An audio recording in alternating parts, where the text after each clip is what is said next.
Good morning. Good morning, Brendan. How are you? You got Jamie and Amy. Hey, Jamie and Amy. Hey, how you doing? Good. Good. Great to talk to you. For the most part, this is just going to be like a loosey-goosey conversation, and you're just going to, reveal your deepest, darkest secrets to us. Right. Sounds good. Okay, hit it. Hi, everyone. I'm Jamie Derringer. And I'm Amy Devers, and this is Clever. Clever is a podcast in which we have conversations with the super smart people who are shaping the world around us through design. And today we're talking to Brendan Ravenhill, an LA-based lighting and product designer. Brendan's a really cool guy, and he's got lots of great stuff to share with us in this episode, but he's also pretty deep. And he talks about the grief of losing his father and how it really connected him to the process of making. Well, and that got us thinking about grief and catharsis and making/creating as a form of healing. I have always talked to people about creativity and where it comes from, and oftentimes there's a life change, or they're reevaluating something, or they in my case, I had a baby, and that was a huge life change for me. All of a sudden, I had just unlocked something in my brain where all of this creativity was hiding, and it just all came out, pouring out, and I just couldn't stop making things. I couldn't stop painting and drawing. And was that a hormonal change, or was that this like reevaluation that happens when you're so aware of your priorities? I think having a child or any kind of major life event sometimes causes you to reevaluate your place in the world and what you're doing with your life. And it causes you to reflect on your own mortality. And so I think that's basically what I was doing. And I just had this need to make things. An interesting chapter in my story was that I was learning how to be a designer and how to make things and really, developing this vocabulary of my own expression through material and function. And then I went through this gut-wrenching breakup. And then I really explored the process of making as a form of healing, as a form of processing all of those emotions. And it was so therapeutic to have my hands moving the entire time that I was processing that. It was really like all of the toxicity, like the cancer was coming out, and instead of it being useless, it manifested in a work of sculpture that I'm incredibly proud of. It's very therapeutic. Before we go into our conversation with Brendan Ravenhill, let's get you up to speed on him a little bit first. He's a lighting, furniture, and product designer who runs his studio out of Los Angeles. And he also grew up in West Africa and parts of coastal Maine and DC for a while. And he studied sculpture at Oberlin and industrial design at RISD. And he's done a lot of interesting stuff like boat building and barn building and workshops with kids. So let's talk to Brendan.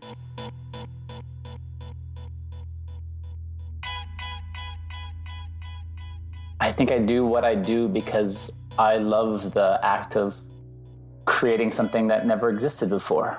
From an invention kind of standpoint, or from like a bringing like a birthing kind of standpoint? I think it's more the latter. I think it's a certain aspect of birthing, of like having something that maybe you're the first to behold. And maybe it's not necessarily inherently novel, but it's yours. And there's something that's just really quite just satisfying about being the person who had a vision and then somehow brought it to realization. I think it's the same love that I had playing Legos as a kid. It's not so dissimilar from that, but there's that same kind of just like ownership of making that is my drug of choice.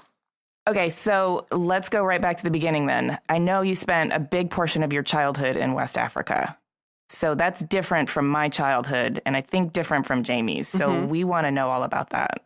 Yeah, my parents were anthropologists, and so and my mother was actually, her parents were missionaries, and so my mother also grew up in West Africa, in Ivory Coast, Côte d'Ivoire, and so she was born there and lived there her entire childhood, and then went to study linguistics and anthropology in school, and ended up doing her fieldwork, her dissertation, in the same tribal language group that she had grown up around. And so she had gotten actually the advice of Noam Chomsky to, go back and do her dissertation in this culture that she was so inherently familiar with, because she grew up kind of speaking the language is called Baule. And so there was this amazing opportunity to go back and study with that same language group.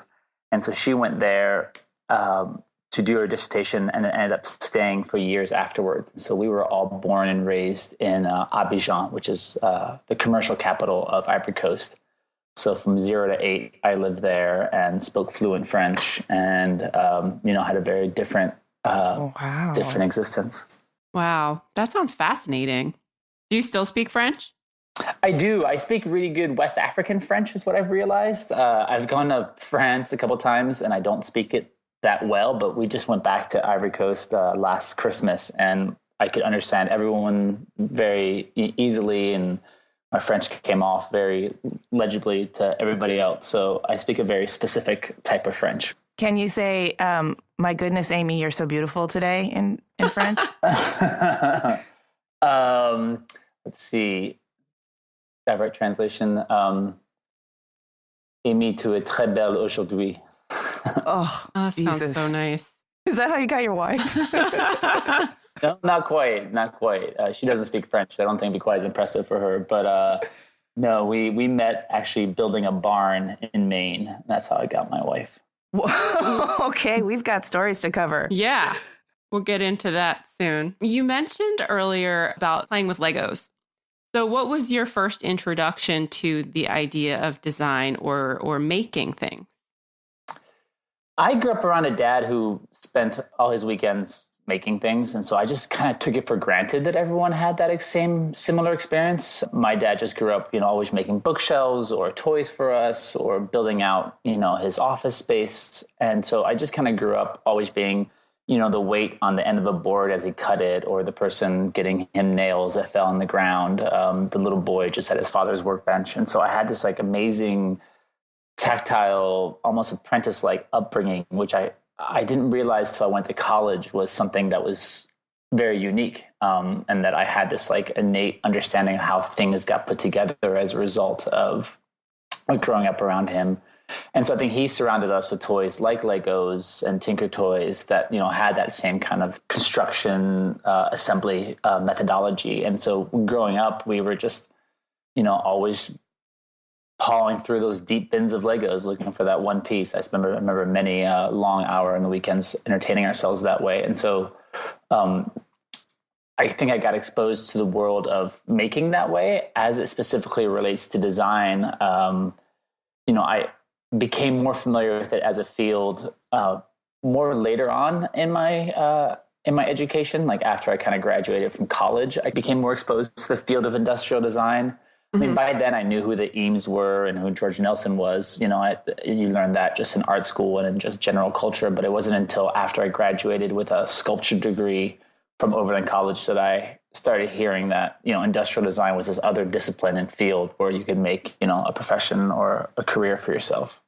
So you just mentioned college and industrial design and art school you also mentioned, which was sculpture at Oberlin, right? Oberlin's a liberal arts college. So there's, I went there thinking I wanted to be a politics major, and kind of declared, my freshman year that I was going to do politics or history. And I actually lost my father that freshman year of college, and it kind of just shifted my whole world a little bit. And growing up, and just realized the passion that I'd had for history and reading and politics was strong, but it wasn't what I was drawn to at that time. I was in a pretty deep amount of grief and found great healing and solace in the making process, and started really just pouring myself into the art classes that I had managed to enroll into. And after, a semester, just changed my major and my focus to being I just want to make things. I just want to create things. It was this really kind of healing place where I could feel close to him and feel like I was, honoring his legacy, but also just that same sensation of making things and birthing things was a big part of my grieving process. I think a lot of the art that I made during my college years was very much dealing with his loss, but also discovering, in this more academic institution, just the idea of critical discourse and ideas and the pursuing the idea and the process behind art and art making. And so was industrial design at RISD, was it back to back, or was there space between studying sculpture at Oberlin and industrial design at RISD? No, I had about 6 years between the two. I love the Oberlin art program. It was an amazing art program, but it was very heavy on theory. And so that was actually really great for me because I had a making background. So I had a way of articulating my ideas into reality a lot more easily than some of my peers who they weren't taught how to weld or build things out of wood. I graduated there thinking I had a really good sense of like academic theory, or so I thought with that 22-year-old's perspective. But I felt that I was really lacking in a set of skills, a really deep kind of methodology of process. And so I started pursuing kind of as soon as I graduated a kind of journeyman's education where I would take on jobs for a period of a couple of years to learn a trade. And so soon after graduating, I moved to Maine where I was a lobsterman for 4 years.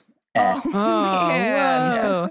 and during that time, I learned how to be a lobsterman, but primarily learned how to do carpentry and woodworking. Took a year off during those 4 years to build a barn and learned a lot about timber framing and general, construction. That was afterward.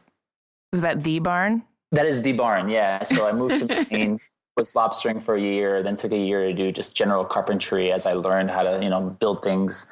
And then we decided to do a Amish style barn raising in the summer of 2002. And it was during that process that we invited, all our friends to come up and, we'll put you up, we'll feed you if you want to help us build this barn. And so we just, over the course of a month in August, a lot of friends came up, and one of them happened to eventually be my wife, but she came up through a friend of a friend, and we put her to work, and she liked it, and she came back the next summer, and we put her to work, and then she came back a third summer, and we put her to work, and finally that third summer we got together, because by then we'd kind of been eyeing each other from across the construction site for a while.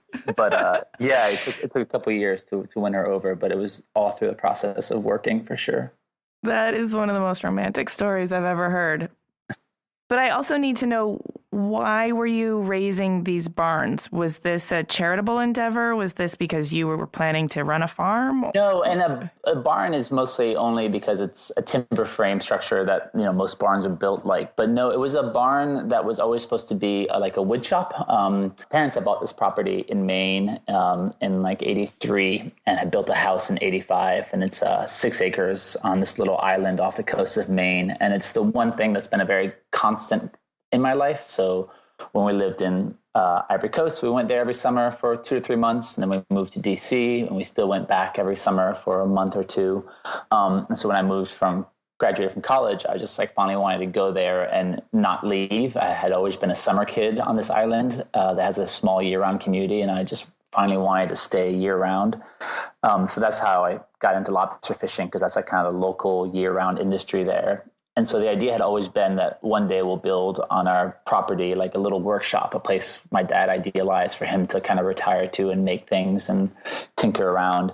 And so in some ways, building the barn was very much like his legacy that he handed down to us was, make this thing that we'd always, this is where the wood shop's going to go one day, or he called it, the little storage shed or the garage. And so we just started dreaming as to what it could be, and then discovered timber framing and the beauty and the artistry of that process, and then set about to build a 20 by 42 foot timber frame barn that would be a place for us to put our boats up in the winter, but in the summertime have a wood shop that we could build and make things out of, and has a little loft up above. So the barn was built as an idea of more like an artist studio. I really liked the lobster fishing as a profession, but it leaves a lot of days off. You only go fishing maybe 100, 150 days out of the year, which means you have 200 days plus of just, being left to yourself. And so a place for me to work on my sculpture and carpentry projects was a very exciting thing. So the barn became just a manifestation of my dad's workshop. And so we just ended up building it, probably overbuilding it. It's much bigger than my mom had thought we were building it. We told her we were building a small shed, and then it ended up being this kind of massive barn. But it was an amazing project, and I learned a lot about construction and carpentry and how to run a large team of people because, at times we had 20 people on site and everyone was looking for me to, guidance. And so I had to really be able to think on my feet and, coordinate large groups of people. And I think that process has definitely led me well in my current job running a studio. It's just how to be a good boss and how to be a good, project manager.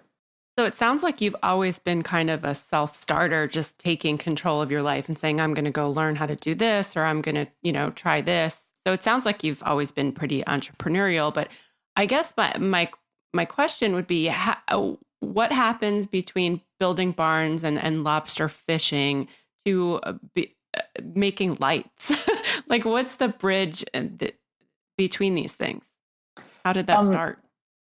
Yeah, I feel like the self-starting and entrepreneurial thing, it took me a while to get to that point. I feel like I was a little bit of a late bloomer, and I think I was, a fine student in high school, but I don't think I was an exceedingly good student in high school. And I think college was in some ways a little bit of a coasting. And I think it took a pretty deep depression that I reached my junior year to realize that I was the change that I sought. If I just changed my perspective, I could do a lot more. And I think it was soon after kind of making this realization from a very low point during college that I was like, oh, it's just work, you can kind of do anything you want if you just put in the work. And I think that kind of changed a lot of my perspectives as to what was possible. And so when I moved to Maine, it was very much at that point, I wanted to learn, I wanted to make, I wanted to build. And so lobster fishing afforded me the luxury of, an income that I didn't have to worry about, which funded my other pursuits of making a barn, which is a rather expensive endeavor. But I was at that time making pretty good money lobster fishing. So it was easy to put that money back into that. And then the shift from sculpture or boat building to design kind of came about realizing a little bit that I loved the creating process, but I didn't necessarily love making the same thing over and over again. And so industrial design just became this incredibly attractive field, and that you could really obsess about the details and the specificity of all these little moments when you design something, and then you could have that thing that you design be scalable and repeatable. So unlike a sculpture where you would invest that same kind of time and effort and make a sculpture,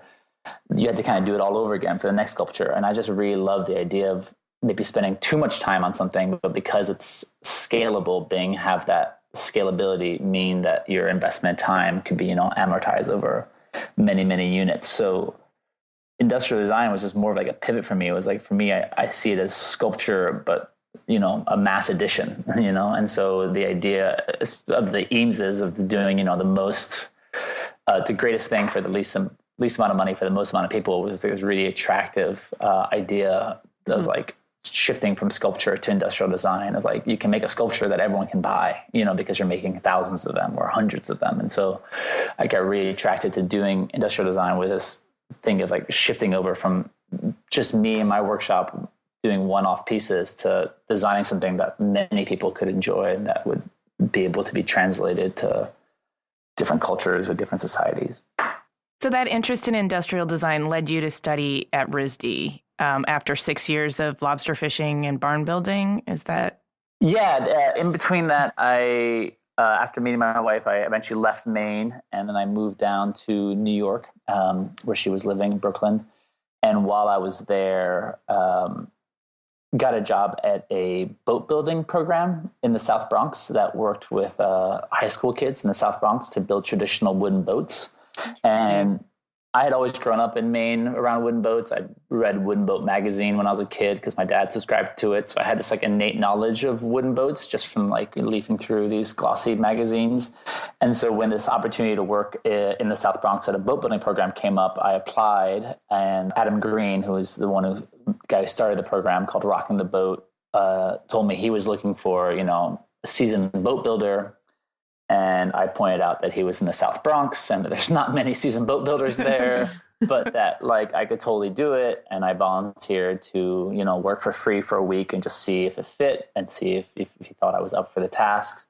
And after a week of working there, he offered me the job. And so I did that for about a year and a half. And and learned a lot. I mean, that was another one of these, journeyman type jobs or apprenticeship type jobs where I was basically learning on the fly, which is an amazing way of like keeping the learning quick and fast and keeping you really engaged. And so it was very much just like learning by teaching methodology, which was just like staying one step ahead of the students, right? Yeah, staying one step ahead of students, leaning on the apprentices that were there. But really, I learned on the job, which is an amazing way of getting education, because you don't go into massive amounts of debt, and you're just held to this incredibly high standard of having all these, kids looking at you for leadership when you have to pretend you know what you're doing. So it was a lot of it was a great education. And after about a year of doing that, decided that like I loved it, but I missed Maine terribly. And I just missed the ability to go to Maine for a couple months every summer. And after a year at Rockin the Boat, started with my brother and sister our own boat building program in Maine. So,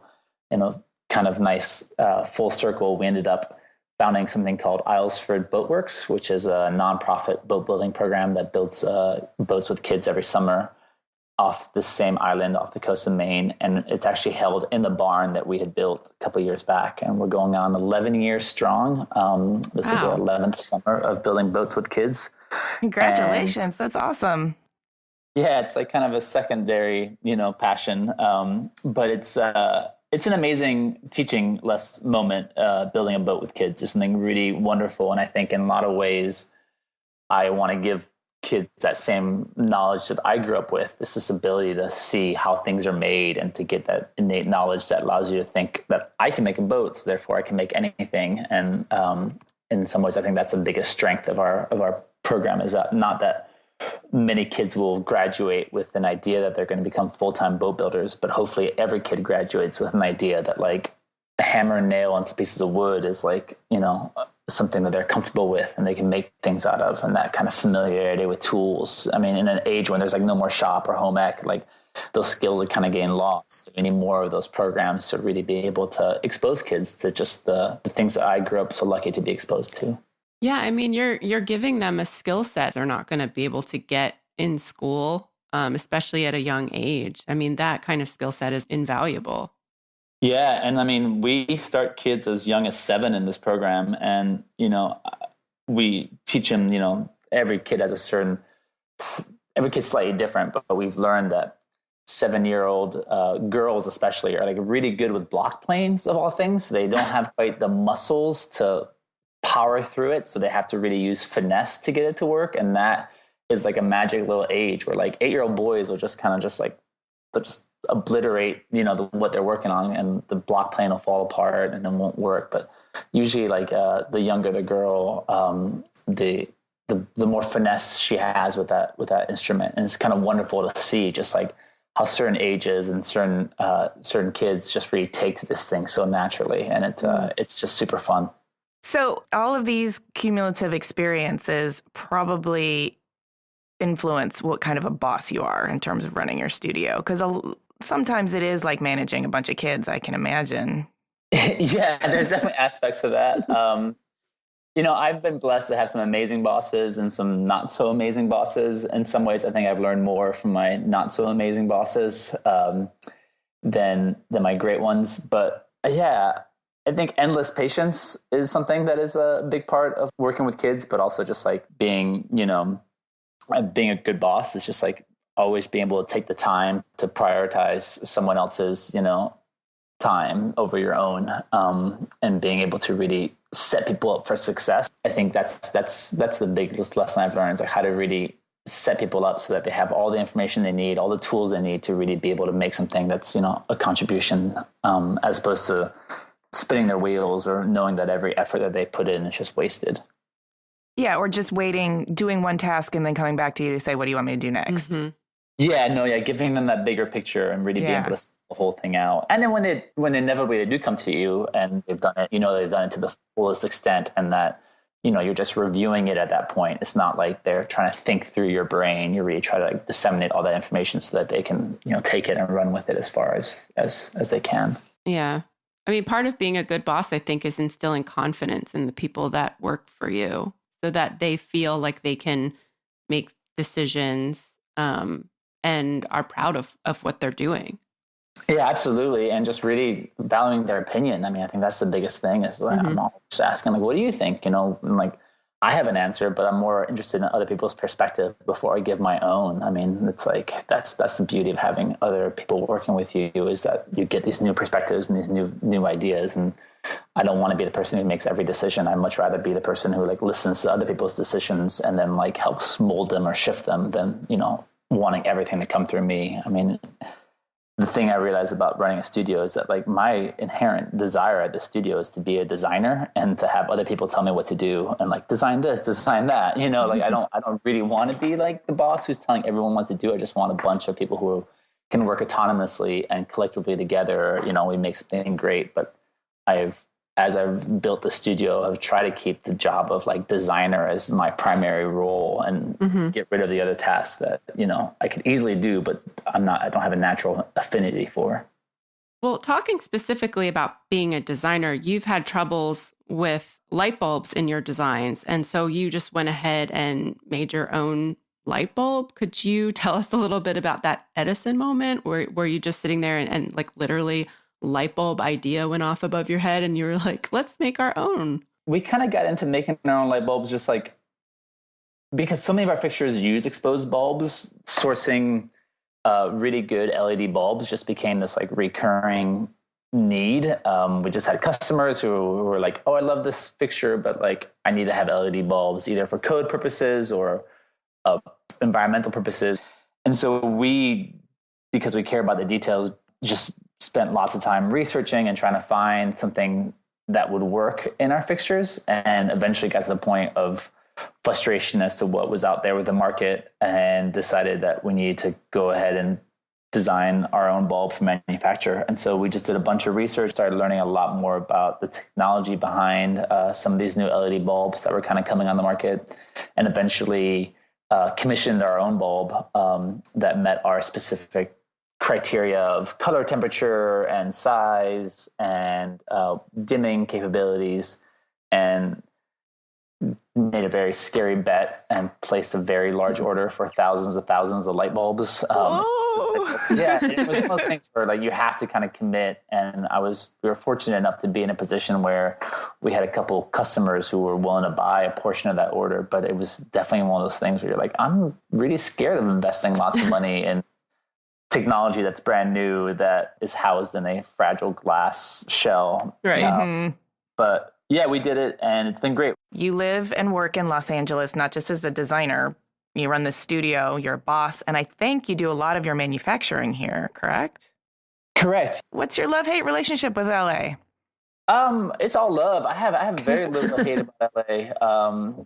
It's been an amazing welcome home for us. And we moved out here from Providence, where I've been at RISD in the winter of 2010. And I got this great advice before moving out from a friend who was from New York, but had lived in LA for years. And he's just like, when you move to LA, when everyone else goes soft, just stay hard. And that town will be like wide open for you, which is just like a funny piece of advice, but just like, just don't lose that edge East Coasters have, and work, and, you'll find a reward. And it was just really great advice.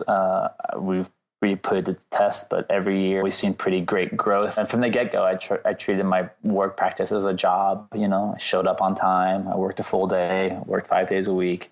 And that was really hard to do. And it was just me, because no one else is holding yourself accountable to being on time or to working till, 5 or 6 every day. But I remember hearing his advice in the back of my head and just being like, all right, like I just got to if I want this job, I got to make it for myself. And LA has just rewarded me with so much opportunity as a result. It's actually the largest manufacturing city in the whole country. And it's the largest port in the whole country. So I think there's an amazing amount of resources here for a designer.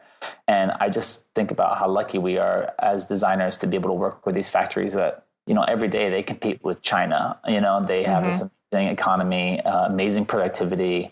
If you get up in LA at 6:30 or 7 o'clock in the morning, which is oftentimes when we do our fabricator visits, like the city is humming. A lot of people think of LA as this place where everyone's having lunch and getting up late and working in the movie industry. And there is some of that, but where we live on the east side of LA, and especially going towards East LA and Inland Empire, it's a heavy manufacturing sector, and people who are very much awake at 7 o'clock working in these big, big and small size factories, making, all types of really mundane to, really surprising things. Like we have a number of vendors that make things that go to space. We have vendors that, make parts on every airplane that you've ever flown on. And these are these amazing resources that we have where we take our small little $5 to $20, lamp parts, and next to it, you'll see like a piece of fuselage from the Boeing Dreamliner, and you're like, oh wow, like yeah, that's send so us cool. a bill, and then you send Boeing a bill, like we're in the same as Boeing, and this is totally like just awe-inspiring just to see the capabilities of some of these vendors. And I think that's a huge part of our process, is to really respond and get ideas from these manufacturing process and these material properties, which these vendors have this amazing knowledge about. And if we did overseas manufacturing, we would lose a lot of the subtlety that goes into our designs, and that sometimes give us the inspiration to start whole new designs. So I think working with local vendors is a big part of our process, and I couldn't imagine a better city than Los Angeles to do that in. Yeah, and I can see how you really use that to full effect. I'm going to shift gears now because I know you personally, so I know that you live in a Schindler House, which is fucking badass, dude. Yeah. And I know you've put some energy into it, but I need to understand it's also not the most comfy place because it's such a historical piece of architecture. I just want to know about your life there and how you landed there and what it's like to live in a Schindler House. It's amazing living in a house designed by Schindler. He has managed to make a space that is incredibly bold and different, and it was built in 1938 for $6,000, which even then was like super, super cheap, and was just built out of these amazingly mundane materials of plywood and 2x6s and linoleum, and managed to create just through simple shifts of plane, the use of a lot of 45-degree angles and playing with the ground plane and the roof planes to kind of create a very sculptural space that continues to inspire me every day. It's a plywood house, and it lacks in certain places real walls that would maybe provide privacy or warmth, but it makes up for that in just like inspiration and just amazing views of the city of LA.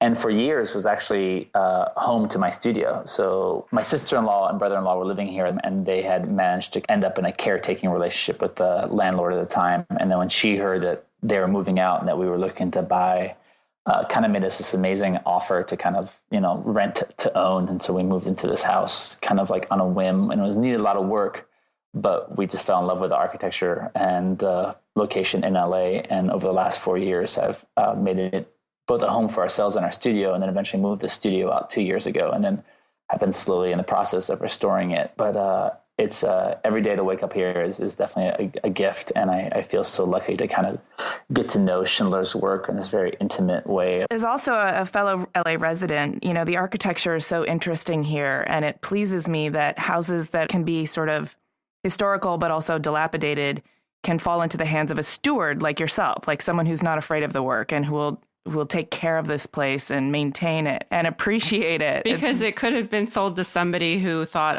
I need to update all of this, or I need to renovate it. And then they end up doing something that's not, respecting the original architecture of the home. And the previous owner had very much had that thing almost happen to her, where she was in escrow to sell the house a couple of years before we bought it from her.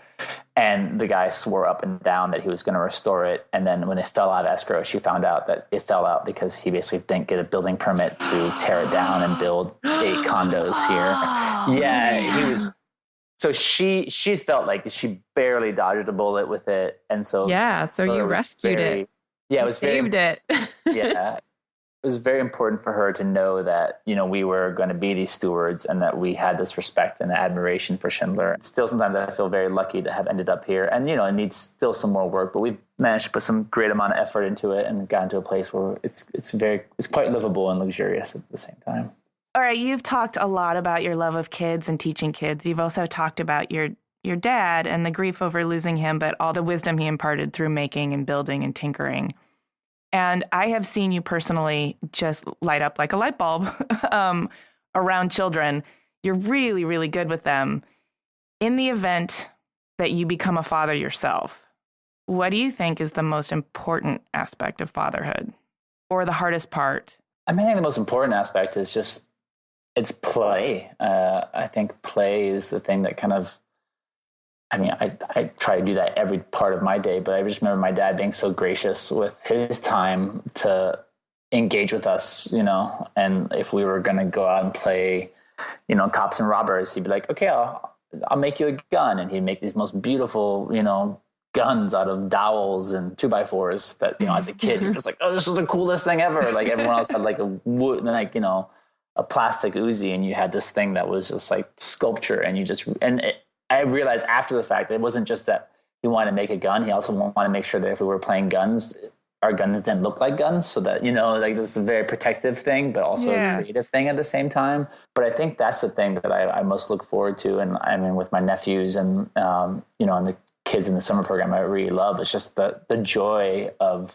children who just, you know, live in this slightly fanciful world where things aren't yet defined. And so the line, there is no real line between work and play. You know, you can kind of just merge the two. And I think that's a lot of like my process. It's just like trying to make sure that my work never feels too much away from play. There's this inherently kid-like quality to the things that we do, at least in our spirit and our energy. Yeah, I would agree with that. That's beautiful. Mm-hmm. I think this is a dude thing, because it's not something I think about. But do you think about legacy and like how the Ravenhill name is going to carry on after you're gone, or what the Ravenhill studio is going to become, and if you're going to pass it down? Sometimes I think if I lose myself in space, I definitely wonder about that stuff. But I think it's hard to worry about that too much. I think more importantly, it's more in terms of legacy, it's making sure that the work you do, you're always proud of. And so it's more like a short-term thing. Like it's like every little decision that you make, like how does that fit into like a larger whole of like, is this something that I'm proud of? Is this something that like I'm going to regret that I designed in 2 years? Is this a decision that like inevitably leads to further problems down the road? And I think the idea of legacy is more like, it's almost that sustainability aspect of wanting to make something that, you know, stands the test of time, because that is inherently the most sustainable thing you could do, rather than making it all out of recycled or reclaimed wood or making it so it can be compostable. You really want to try to design things that are hopefully timeless, hopefully that, you know, still right. Design things that don't break or don't get thrown away. Don't break, don't get thrown away, but also that kind of buck trends or aren't just following fads and fashions. Isn't something that like in 5 years you're going to regret having in your house because it just clashes with everything, you know? So you almost want to have them be, you know, and I looked during my thesis year a lot at shaker furniture, and kind of started my thesis kind of investigating the shaker and their practice. And I think that was one of the things that really resounded with me, is that these pieces 150 years later still just look so cutting edge. And I was like, how do you manage to do that? How do you manage to create things that, you know, are so pure as to be, you know, timeless? And I think that's a big drive for what we do. And that's not necessarily specifically legacy, but it is this like design challenge, you know. It's like, how do you make something that's not trend forward or that's not following what everyone else is doing, but that is so inherently harmonious with itself and with its utility, and it ends up being just as practical, you know, as a hammer would be practically, you know, like something that like a tool is timeless. And where do you see your studio going in the next 5 to 10 years? Do you feel like you're moving in some sort of specific direction?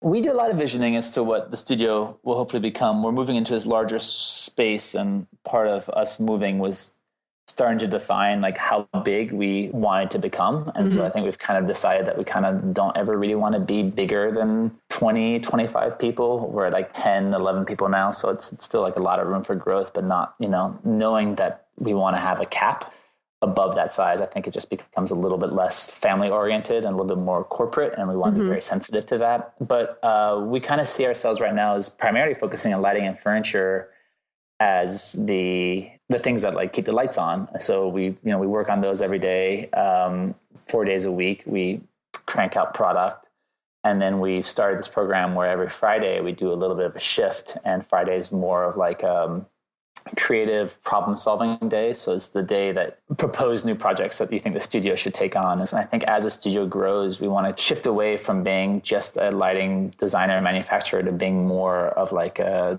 design strategy think tank, and have the ability to kind of work really hard 3 days a week, making the bread and butter money, and then having two days a week to take on bigger challenges and problems and new projects.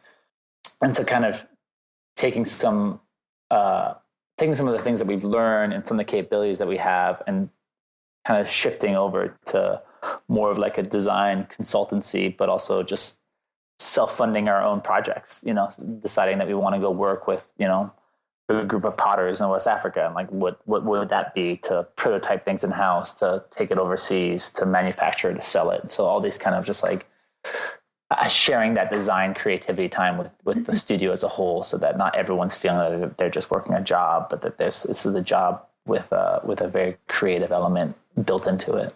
And so that everybody can make a contribution. And because I think in the end, the ideal employees are people who are like me, very much driven by that, balance of, creative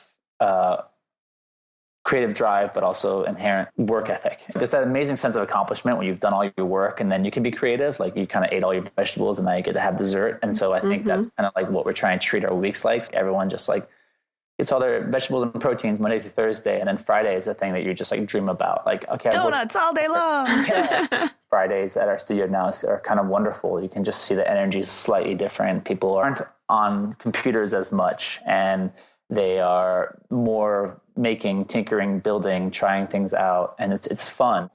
Well, that seems to fall in line perfectly with your idea of keeping work not too far away from play. Like, yeah, they're both related. Yeah, it sounds very exciting.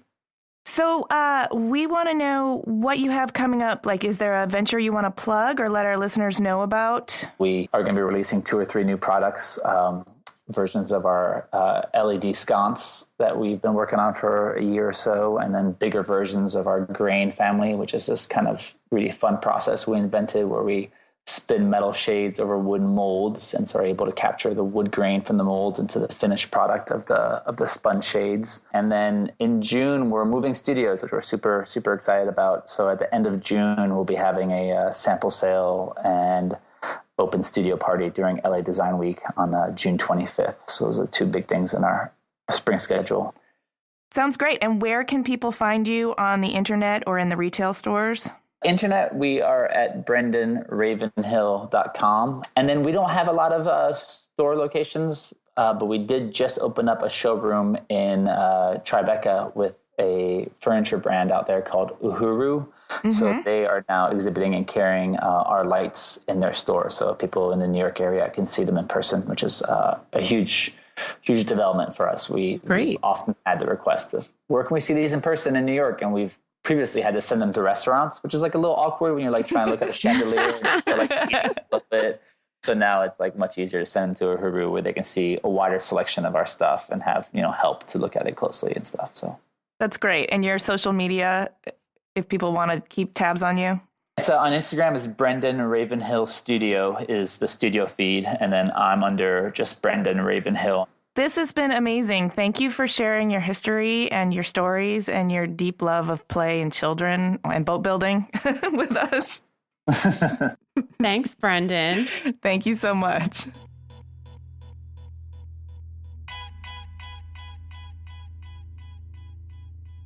He's so well-spoken. Like, he was so articulate about his passions that I was really right there with him. Like, I wanted to build boats and raise barns, and I wanted to know his dad. I wanted to see pictures of his dad. I know. And his sculptures. I want to know what he made, when he was doing his sculpture course. And I learned so much about him that I didn't even know. I had no idea he was a lobster fisherman. Like, that's awesome and crazy at the same time. It makes a lot of sense when you look at his work. Like, there's a real honesty in his work. There's a real transparency about the manufacturing process, and all the parts are visible, and you can see how it was assembled. But when you look closer, you see these are not stock parts. Every single one of these has been designed and considered, and there's a tinkery quality to them that's taken to the most refined, edited place it can be. And after hearing him talk, I can see how the personality and the work are just two different iterations of the same idea, right? Mm-hmm. Yeah, absolutely. And I've been to his studio, and it reminds me of my grandfather's garage. It's just like full of tools and like parts of, all kinds of random things and crazy machines. And I can just see he's got that tinkering gene, and I can see how he sits in his studio and plays around and tries to come up with new designs. So I think having that new schedule where they can talk about being creative and what they're going to be doing next on Fridays, it sounds like a really awesome setup.